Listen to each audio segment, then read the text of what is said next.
दोस्तों नमस्कार, स्वागत है आप सभी का ऑनलाइन एडोफो स्टडी यूट्यूब चैनल पर। आप में से बहुत सारे ऐसे अभ्यर्थी होंगे जो कि नई शिक्षक भर्ती का इंतजार कर रहे होंगे। चाहे आपका टारगेट कोई नई शिक्षक भर्ती प्राथमिक की होगा, किसी का सुपर टीईटी 2022 होगा, किसी के लिए जूनियर भर्ती होगी, किसी के लिए टीजीटी पीजीटी की भर्ती होगी, है ना। हर एक भर्ती के अंदर आप चाहते होंगे कि अगर ये भर्ती का विज्ञापन जारी हो तो हमें यहाँ से एक सीट मिले और हम जाकर यहाँ से अपनी जो ड्रीम जॉब है वो ले लें, चाहे वो प्राथमिक के अंदर है, टीजीटी के अंदर या फिर जूनियर के अंदर है।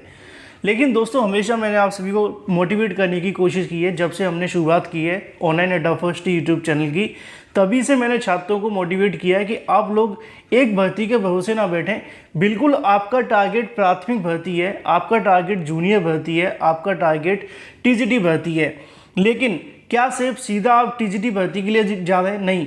अगर बीच में कुछ छोटी छोटी भर्तियां निकल रही हैं और वहां से अगर आप किसी भी नौकरी को पाकर अपनी आर्थिक स्थिति को ठीक कर सकते हैं, बल्कि आप अपने टारगेट की तरफ और भी नज़दीक जा सकते हैं। इन बातों को करने का कहीं ना कहीं मकसद ये है, जैसा कि दोस्तों आप जानते हैं कि उत्तर प्रदेश के अंदर सुपर टीईटी का विज्ञापन काफ़ी लंबे समय से नहीं आया है।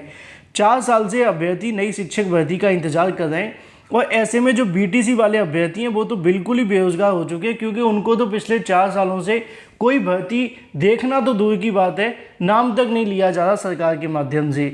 अब अभ्यर्थी धीरे धीरे डिप्रेशन में जा रहे हैं और डिप्रेशन में जाने की बजाय कहीं ना कहीं उनकी बीटीसी या फिर बीएड करना है, क्योंकि बीटीसी बीएड करने के बाद किसी को नौकरी कब मिलेगी, कब तक मिलेगी, कोई उम्मीदें दिखाई नहीं दे रही, क्योंकि जब भर्ती नहीं आएंगी तो अभ्यर्थी क्या करेंगे। एक ऐसा ही मामला देखने के लिए मिला है। लेकिन मैं आप सभी से हाथ जोड़ करके रिक्वेस्ट करूंगा, कभी भी आपको इस प्रकार के ख्यालात आएँ तो थोड़ा सा सोचिएगा कि आपने इतनी मेहनत करी, इतनी पढ़ाई करी, इतनी लगन से अपने तैयारी करी, क्या सिर्फ इस दिन के लिए? बिल्कुल भी नहीं। बुरा समय सभी के साथ आता है, लेकिन अगर आप उस बुरे समय के अंदर अपने आप को संभाल लेंगे तो एक अच्छा समय आप सभी के लिए इंतजार कर रहा होगा। तो इस प्रकार के कदम ना किसी के द्वारा उठाए जाएँ।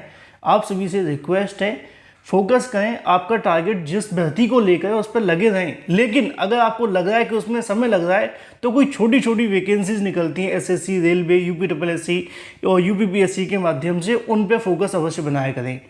यहाँ पे आपको देखने के लिए मिलता है मामला प्रयागराज से संबंधित है, राजापुर की बात की जा रही है। बीटीसी छात्रा के माध्यम से आई लव यू लिखकर यहाँ से जो अपनी जो जान है वो दे दी गई है। इस घटना को लेकर उसके परिवार में कोहराम मच गया है, क्योंकि आप सभी को इतना पढ़ाया लिखाया सब कुछ करवाने के बाद में इस प्रकार की चीज़ें देखने के लिए नहीं किया था। नीचे लिखा हुआ है कि उनके पिताजी हाईकोर्ट के अंदर समीक्षा अधिकारी हैं, उनका नाम यहाँ पे लिखा हुआ है। इसके साथ ही और भी बहुत सारी जानकारी लिखी है। इन शॉर्ट मामला ये है कि जो बीटीसी अभ्यर्थी हैं उनके माध्यम से अपनी जान गंवा दी गई है। अब ये सबसे बड़ी समस्या क्या है? वो है भर्ती का ना आना। सरकार को विचार करने की आवश्यकता है कि सरकार कहती है हमने लाखों में रोजगार दे दिए, करोड़ों में रोजगार दे दिए।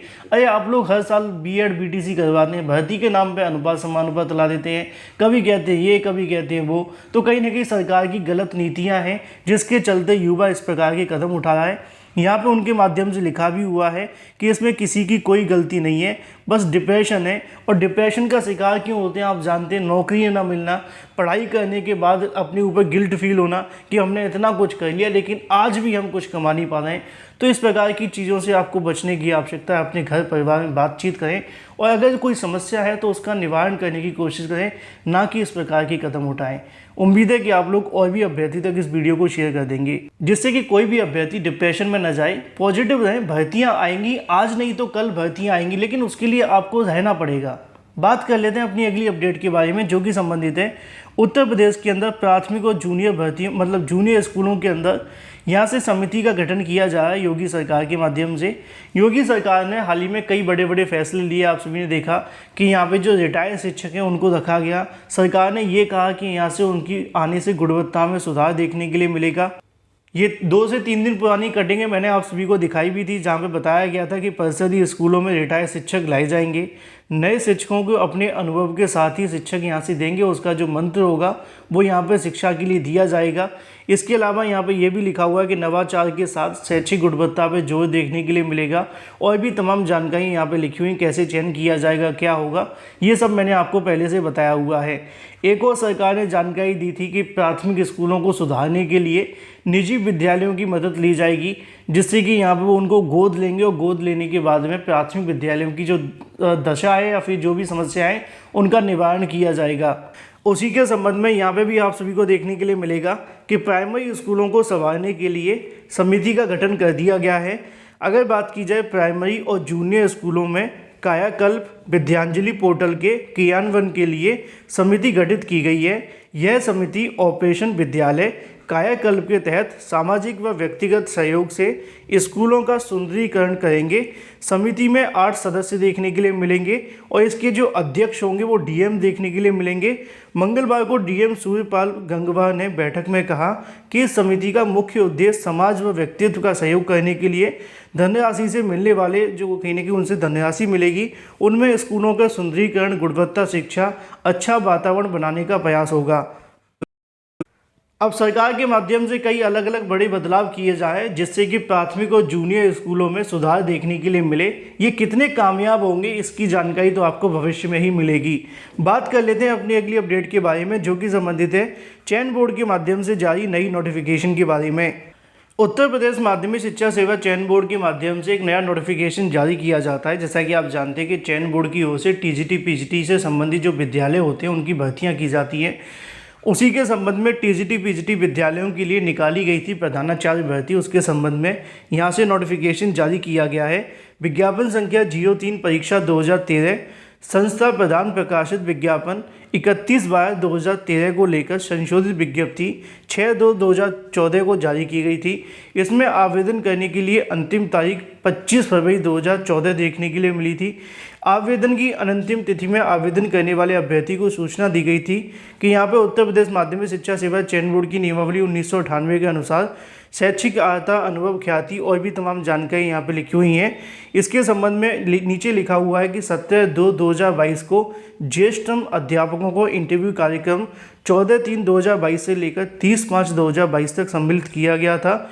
जिस विज्ञप्ति की संस्था के बारे में और भी जानकारी नीचे लिखी हुई है। इन शॉर्ट मामला क्या है वो मैं आप सभी को यहाँ से बता दूँ। हाल ही में कुछ अभ्यर्थी प्रधानाचार्य भर्ती को लेकर कोर्ट चले गए थे। कोर्ट में जाकर कहा था कि भर्ती काफ़ी लंबे समय से लटकी हुई है, तो कोर्ट ने इस भर्ती को पूरा करने का आदेश दिया। नीचे लिखा है पॉइंट नंबर 4 में कि विभिन्न याचिकाओं में पारित माननीय उच्च न्यायालय के आदेश के अनुपालन में संलग्न सूची अभ्यर्थियों के इंटरव्यू दिनांक 21/10/2022 को चयन बोर्ड के द्वारा निर्धारित किया गया है। नीचे आप सभी के सामने जानकारी भी देखने के लिए मिल जाएगी कि जो भी अभ्यर्थी यहाँ पे होंगे उनको रिपोर्टिंग करनी होगी 21/10/2022 को 12 बजे। वहाँ पे उनको अभ्यर्थियों का जो प्रवेश है वो नहीं दिया जाएगा अगर इसके बाद में जाते हैं तो। क्या क्या चीज़ें देखने के लिए मिलेंगी वो लिखा हुआ है, तो जो भी संबंधित अभ्यर्थी जाकर चेक कर सकते हैं। बात कर लेते हैं पीईटी परीक्षा को लेकर। पीईटी परीक्षा के बारे में आयोग के माध्यम से लगातार तैयारियां की जा रही हैं और अब आयोग कहता है कि अगर आप कुछ गलतियां करते हैं तो हो सकता है कि आपको परीक्षा से बाहर कर दिया जाए। उसी के संबंध में यहां से जानकारी आप सभी को दी जाएगी। उम्मीद है कि आप इस प्रकार की गलती बिल्कुल भी ना करें। लिखा हुआ है कि शहर के 106 केंद्रों पर देखने के लिए मिलेगी 15 से यूपी पीईटी परीक्षा। पीईटी परीक्षा यहाँ पे आप सभी जानते हैं कि लखनऊ के अंदर होने वाली है, जहाँ पे 2,40,000 से ज़्यादा अभ्यर्थी लखनऊ के अंदर सम्मिलित होंगे। ठीक है, यहाँ पे सारा का सारा डाटा लिखा हुआ है, कब आपकी परीक्षा होने वाली, क्या क्या चीज़ें देखने के लिए मिलेंगी, लेकिन काम की बात आपको यहाँ से देखने के लिए मिलती है। लिखा हुआ है कि पेपर में नंबर गलत हुआ तो मूल्यांकन आपका देखने के लिए नहीं मिलेगा। इस बात का आप ध्यान रखें कि अगर आप यहाँ पे सीरीज़ को गलत डालते हैं, कई बार बहुत सारे अभ्यर्थी होते हैं ओएमआर के अंदर गलती कर देते हैं, बाद में वो मांग करते रहते हैं कि उनकी ओएमआर की ठीक कर दिया जाए, लेकिन नहीं होती है। तो आपको भी ध्यान देना है कि अगर आप यूपीएससी पीईटी परीक्षा देने जा रहे हैं तो ओएमआर के अंदर भूल कर भी गलती मत कर देना, इसका कोई सुधार नहीं होगा। डीएम ने बताया कि ओएमआर सीट में प्रश्न पत्र पेपर का सही क्रमांक डालना अनिवार्य है। ओएमआर सीट पर क्रमांक सही दर्ज नहीं करने पर सीट का मूल्यांकन नहीं होगा। 12 अक्टूबर को परीक्षा के लिए कर्मचारी व अधिकारियों के प्रशिक्षण कलेक्ट्रेट सभागार में होगा। प्रत्येक केंद्र पर परीक्षार्थियों के लिए मोबाइल जमा कराने के लिफाफे रखे जाएंगे। मतलब आप सभी के जो मोबाइल होंगे उनको जमा करने की व्यवस्था वहाँ पे देखने के लिए मिलेगी। वैसे कोशिश करें कि बाहर रखें, कई बार होता है कि नहीं होती तो दिक्कतें होती है, लेकिन जो कहा गया वो लखनऊ की जानकारी मैं आपको दे रहा हूँ। ठीक है, तो एक बात आप सभी को ध्यान रखनी है कि अगर आप पीईटी परीक्षा देने जा रहे हैं तो ओएमआर के अंदर कोई भी गलती भूल कर मत करना। ये पहले भी बताया जाता है, बाद में भी बताया जाता है, फिर बाद में अगर आप भूल जाते हैं तो आपको दिक्कतों का सामना करना होगा। वीडियो को लाइक कर दें, साथ ही शेयर कर दें और चैनल को सब्सक्राइब कर लें।